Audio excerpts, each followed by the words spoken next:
بسم اللہ الرحمن الرحیم۔ السلام علیکم ورحمۃ اللہ وبرکاتہ۔ میں آج آپ کو پریشانی کا بہت ہی خاص وظیفہ بتاتی ہوں۔ بہت ہی خاص اور مجرب وظیفہ ہے۔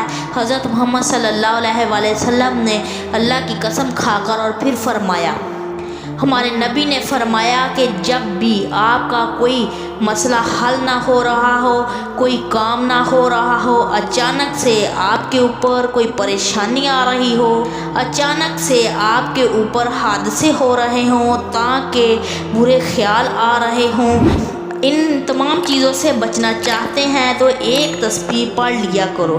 یہ نبی کا عمل ہے، عمل نبوی بھی اسے کہا جاتا ہے۔ نبی نے اس دعا کو سکھایا ہے 100 مرتبہ، اول آخر 3 مرتبہ درود ابراہیم پڑھ لیا کریں۔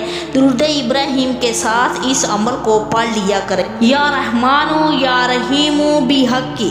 اس دعا کو 100 مرتبہ پڑھ لیا کریں۔ شروع میں 3 مرتبہ بسم اللہ، اس کے بعد 3 مرتبہ درود ابراہیم پڑھ لیا کریں، اور آخر میں بھی 3 مرتبہ درود ابراہیم پڑھ لیں۔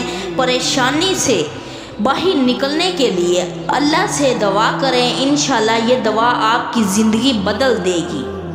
بہت ہی کامیاب دعا ہے، ہمارے نبی کی دعا ہے۔ صبح و شام روزانہ اس تسبیح کو پڑھیں، انشاءاللہ چند دنوں میں زندگی میں خوشیاں آنا شروع ہو جائیں گی اور پریشانیاں ختم ہو جائیں گی، رزق میں برکت ہوگی۔ ہر مشکلات کا حل اس وظیفے میں ہے۔ آپ اس وظیفے کو کریں گے، انشاءاللہ بہت جلد آپ لوگوں کو فائدہ ہوگا۔ جزاک اللہ خیر۔